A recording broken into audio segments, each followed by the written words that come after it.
Hey everybody, this is the Advanced Algebra Trig Pre-Calc video for the Semester 1 review. So there are 4 standards that you're going to be assessed on, and one of them is solving quadratic equations. So let's look at the first one. We're always going to look to see, can we factor? And I'm going to try this. I'm going to give this a go. It's set equal to 0, so I'm good to go. X squared is x and x. Factors that add or subtract to 24. 4 and 6 actually work, but the signs have to be different. So I'm going to go with 12 and 2. All right, so for 12 and 2, on the outside I'd have a negative 12, and on the inside I'd have a positive 2. If I set both of these equal to 0, x equals, I would subtract 2, that would be negative 2, and here I'd add 12, and I get 12. So, you know me, I'm really big on checking my answers here. So if I put this in my calculator, and I get x squared minus 10x minus 24, I got negative 2, and I should be able to scroll all the way down and get 12, and I'm good to go. All right, so that's my answer. The next one, if I subtract 2 from both sides, all right, I'm going to have the quantity x plus 5 squared. That equals 36. And I like this because there's only one x here, so that's when I'm going to just strip all the numbers away. At this point, I'm going to take the square root of both sides, and I get x plus 5 equals, the square root of 36 is plus or minus 6. If I subtract 5 from both sides, I should get x equals negative 5 plus or minus 6. Negative 5 plus 6 is 1, and negative 5 minus 6 is negative 11. Again, in true Miss Henschel fashion, if I'm going to take x plus 5 squared plus 2, make it equal to 38, I'm going to find an intersection for this one.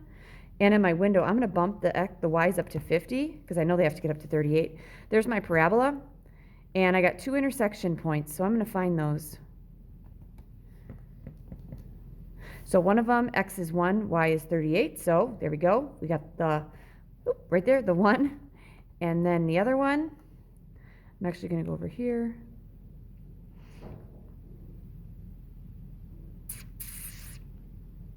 All right, find these 2. And that would be negative 11, 38. There you go. That's my negative 11. So that one checked. All right, next one. This is my final one. All right, x squared plus 20x equals 23. Okay, so for this one, I'm looking at it, and if I subtract 23, there are no factors of 23 that add or subtract to 20. Therefore, I'm just going to leave this alone. I could subtract 23 and complete the square, but I'm okay with completing the square like this. So remember, this has to be something times something, which equals something squared. This is going to be an x and an x. The only numbers that would be the same here would be 10 and 10. So I'd have a plus 10 and then another plus 10, right? All right, 10 times 10 is 100. So I have to complete my square by adding 100. I'm actually going to add 100 to that side just because it's an equation. And it's like if I add like 100 pounds on this side to balance it, I'd have to add 100. So this is going to give me 123.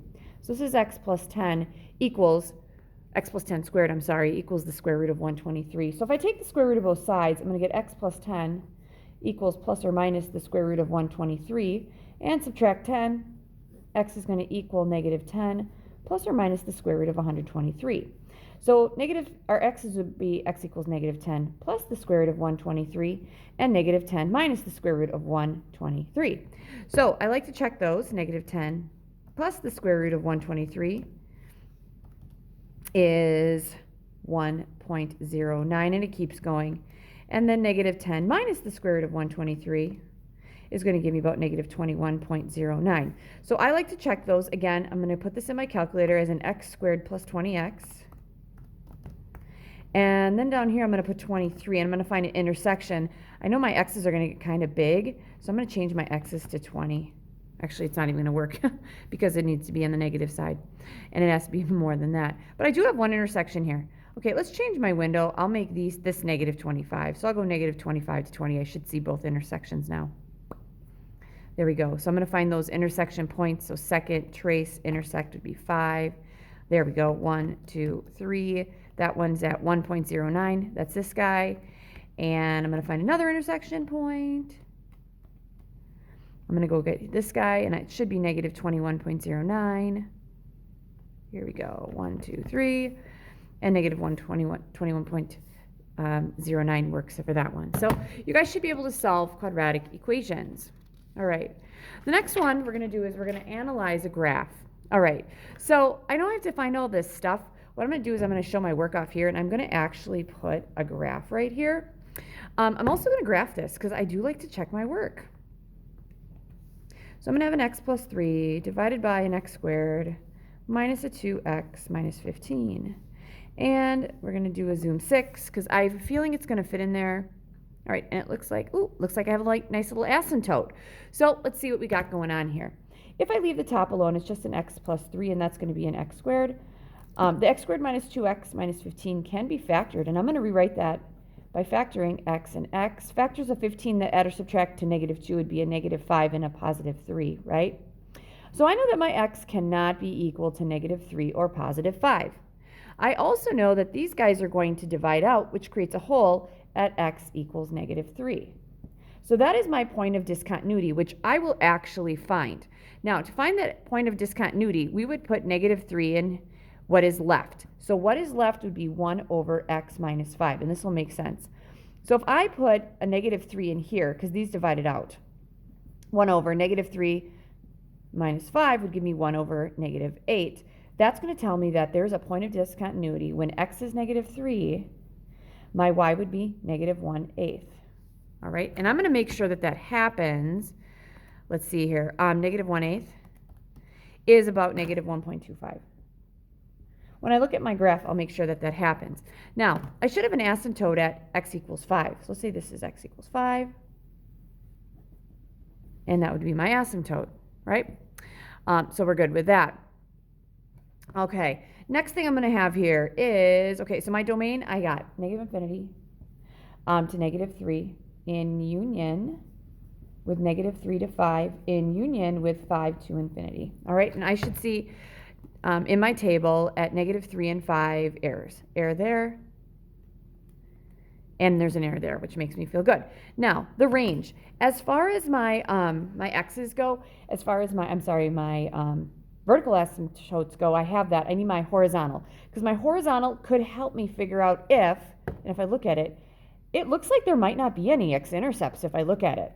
So if I compare the degree of the numerator, which is 1, to the degree of the denominator, which is 2, 1 is less than 2. That means that there is a horizontal asymptote at y equals 0, which given this graph, if I trace it, it's not going to hit 0. See, it's going to stay on the bottom there. And if I keep trying on the right side, because it'll flip up there soon, there it is, it just stays above 0. So that means, you guys, that there are no x-intercepts. What do I have that? I thought I had x-intercepts. Yep, none. Which also makes sense, because to find x-intercepts, you're going to make y equals 0. If I make y equal to 0, we'd have 0 equals x plus 3 over this x plus 3 times an x minus 5, right? Well, using cross products, we'd have x plus 3, because 1 times anything is anything, equals 0. If I subtract 3, x would equal -3. That can't be my x-intercept, because at -3 there's a hole. Now, when I trace this thing and I get to like -3, I'm going to go over here. Let's just see what that is, if I'm getting close to that number. So I'm at here we are, almost at -3, so around there. We said that there was a hole at -3, -1.25. That makes sense. -3 would be about here, -1.25. We're just kind of jumping it. It doesn't get to -3. I really like that answer.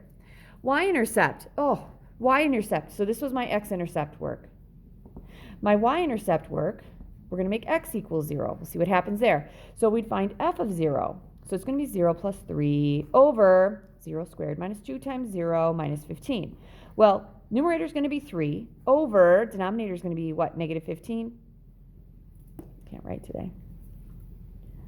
If I divide both of those by 3, I get -1/5. So this should be at 0, -1, or -1/5, which I know is -0.2, which it is right there. See, I got that. Feeling good about that. So there's going to be a point like right about down here, which makes sense, because it looks like we're going to do something like this, and we're going to do something like that. Okay, but we're not going to hit it, right? Yep, that totally makes sense. So here we go. And the other thing I'm going to add in here is that, let's say this is -3. There is a little hole here at -3, -1/8. That is a hole, and everything else would go. All right, range. Range, it's anything but 0. -infinity to to 0 in union with 0 to infinity. All right, done. Vertical asymptotes, we said there was one at x equals 5, which I can see.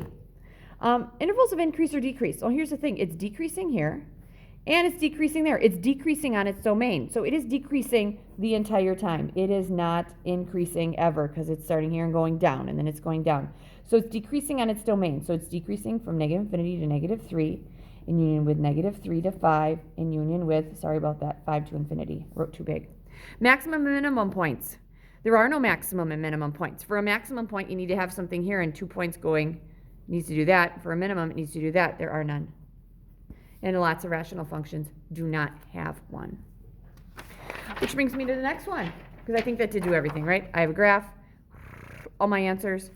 There we go. Next one, find all the zeros for this guy. Okay, so here we go. Let's go on our calculator and we'll find one. X to the third minus 11x squared minus 40x plus 6. All right, let's find one. Ooh, negative 3. I got lucky. It was right there. Which means that this comes from a factor of x plus 3. I like to write my factors out as well. So if I do synthetic division on a negative 3, it's going to be negative 1, 11, negative 40, and 6, I should get a remainder of 0. Okay, drop the 1. 1 times negative 3 is negative 3. Add down negative 14. Negative 14 times negative 3. Oh, it's been a long day. 42. Positive 42. Add down 2. 2 times negative 3 is a negative 6. 0. That's awesome. So I'm left with x squared minus 14x plus 2. All right, I know I can't factor that, which really stinks. So this is going to give me an x plus 3 times whatever x squared minus 14x plus 2 is. We're going to get our other zeros from here. Okay, I'm going to complete the square because I can. I would use the formula, but I don't really have to, so I'm not going to. I like to use this. So I'm going to do this. So this is where I'm going to complete my square. So this would be an x and an x, and then a negative 7 and a negative 7, and we're going to have x minus 7. That would have to be squared, right? Well, if I want to complete my square, I'd have to have negative 7 times negative 7. That is positive 49. To balance my equation, I'm going to subtract 49 here, and I'm going to make this negative 47? That equals 0. All right, here we go. Add 47. And there's other ways to do this. We will get the same answer, so you don't have to do it my way. And I'm going to make sure this works. Equals 47, because I can. Looks like I'm going to have real roots. So I'm going to have x plus 7, or x minus 7 equals plus or minus the square root of 47. Add 7. Our last two look like they're irrational roots at 7 plus or minus the square root of 47. And we'll check this because it has been a long day and I want to make sure. So my last ones are at 7 plus the square root of 47 and 7 minus. So 7 plus the square root of 47 gives me a grand total of 13.86 about. Keep that in mind. And when I'm subtracting, about 0.144, keep that in mind. All right, so there's my graph. I have 3 of them. I really should. Let's do a zoom 6.